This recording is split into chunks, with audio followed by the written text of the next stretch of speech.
పిల్లలు పెరగటంతో ఖర్చులు కూడా పెరిగాయి. కానీ అదే ఆదాయం ఉన్నా ఎవరినీ చదువు మాన్పించలేదు.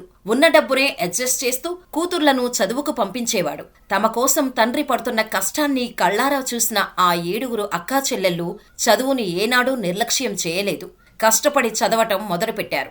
అప్పుడే కరెక్ట్గా ఎస్ఎస్బీలో పోలీస్ రిక్రూట్మెంట్కు నోటిఫికేషన్ జారీ చేసింది బీహార్ గవర్నమెంట్. దీంతో ఆ 7 పెద్దది అయిన సశస్త్ర సీమా బల్ ఎగ్జామ్కు అప్లై చేసింది. పరీక్షలు క్లియర్ చేసినా ఈవెంట్స్ మిగిలాయి. ఇది క్లియర్ చేస్తే పోస్టింగ్ ఇస్తారు. ప్రత్యేకంగా శిక్షణ తీసుకునే స్తోమత లేదు. దీంతో తమ వ్యవసాయ పొలంలోని ఈవెంట్స్ కు ప్రాక్టీస్ చేయటం మొదలుపెట్టింది. అలా 2006లో మొట్టమొదటిగా వారి కుటుంబం నుంచి ఎస్ఎస్బీలో కానిస్టేబుల్ గా సెలెక్ట్ అయింది సీమాబల్. ఇది మిగిలిన వారికి చాలా ఇన్స్పిరేషనల్ గా మారింది. పెద్దక్కనే ఆదర్శంగా తీసుకొని రెండో అమ్మాయి రాణి కూడా 2009లో పెళ్లి తర్వాత బీహార్ పోలీస్ శాఖలో కానిస్టేబుల్ గా చేరింది.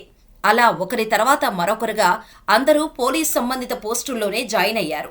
ఈ 7 జీఆర్పీ, సిఆర్పీఎఫ్, ఎక్సైజ్ వంటి శాఖల్లో పనిచేయడం మొదలుపెట్టారు. ఆడపిల్లలకు చదువెందుకు అన్న వారితోనే ఆడవారికి కూడా చదువు ముఖ్యం అనిపించేలా చేశారు ఈ 7 సిస్టర్స్.